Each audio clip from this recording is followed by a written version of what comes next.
ద్వారా నా మీద దాడి చేయాలి ఎట్లయినా అని ఒక గలీజ్ ఆలోచనతోని ఇవాళ సంజయ్ జగిత్యాల గారితోని మైక్ ఇచ్చి మాట్లాడిచ్చి ఆయన గెలిచింది ఏ పార్టీ నుంచి, పోటీ చేసింది ఏ పార్టీ నుంచి, అసలు ఆ జగిత్యాల సంజయ్ అనేటోడు వార్డు మెంబర్ అయినా గెలుస్తాడా? కేసీఆర్ గారు బొమ్మ లేకపోతే వార్డు మెంబర్ అయినా గెలుస్తాడా? బరాబర్ ఆ సీటు కేసీఆర్ గారి బొమ్మ మీదనే, కేసీఆర్ గారి గుర్తు మీదనే జగిత్యాల్లో మేము గెలిచినాం. నువ్వు లేచి మాట్లాడుతా ఉంటే నాతో కూర్చొని ఏమంటాడు, మీ బట్టలు చింపితే ఇప్పుడు అంటాడు. నన్ను రెచ్చగొట్టింది ఆయననా నేనా?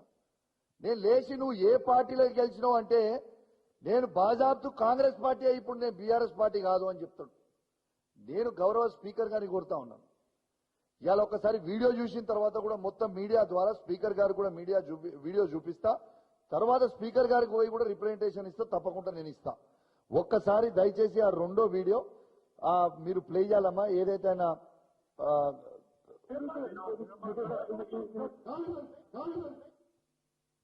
మళ్ళా ప్లే చేయమ్మా ఒకసారి.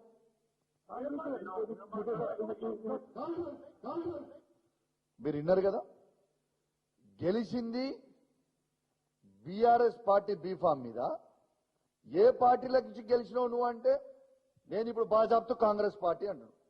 నేను స్పీకర్ గారికి కొడతా ఉన్నాను, ఇంకా సిగ్గు లేకుండా పోయి నన్ను డిస్క్వాలిఫై చేయాలని పోయి కంప్లైంట్ ఇచ్చిందంట. నన్ను డిస్క్వాలిఫై చేయడానికి ఇదేమి నామినేటెడ్ పోస్టు ఇచ్చింది కాదు. హుజురాబాద్ నియోజకవర్గ ప్రజల గుండెల నుంచి ఓట్లేస్తే వాళ్ళ మనసు గెలిస్తే నేను ఎమ్మెల్యే అయినా. నేను ఏ పార్టీ మారలేదే, బాజాబ్తు కేసీఆర్ గారి బొమ్మ మీద గెలిచిన, బాజాబ్తు కేసీఆర్ గారితో అండగా నిల్చున్నా, బాజాబ్తు ప్రజల పక్షాన నిలబడి కొట్లాడుతా ఉన్నాను. ఇలా జగిత్యాల సంజయ్ లాగా బ్రోకర్ గాన్ లాగా పైసలకి నేను అమ్ముడు పోలే. పైసలకి అమ్ముడు పోయినోడివి నువ్వు.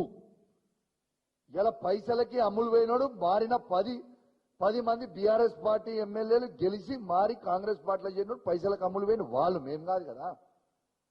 ఇలా బాజాబ్తు డాక్టర్ సంజయ్ జగిత్యాల ఎమ్మెల్యే గారిని ఎట్టు పరిస్థితిలో స్పీకర్ గారు డిస్క్వాలిఫై చేయాలి. స్వయంగా అఫీషియల్ రివ్యూ మీటింగ్ లో మీ ముగ్గురు మంత్రుల సమక్షంలో ఉత్తమ్ కుమార్ రెడ్డి గారు, శ్రీధర్ బాబు గారు, పొన్నం ప్రభాకర్ గారు, ఇతర కాంగ్రెస్ పార్టీ శాసనసభ్యులు ఉండగా బీఆర్ఎస్ పార్టీ శాసనసభ్యులు మొత్తము ఉమ్మడి కరీంనగర్ జిల్లాలో ఉన్న అధికారులు, ఎలక్ట్రానిక్ మీడియా, ప్రింట్ మీడియా సాక్షిగా నేను కాంగ్రెస్ పార్టీలో ఉన్నా అని చెప్పినాక మీరు ఎందుకు డిస్క్వాలిఫై చెయ్యరు అని నేను అడుగుతా ఉన్నాను. మళ్ళా దీని తర్వాత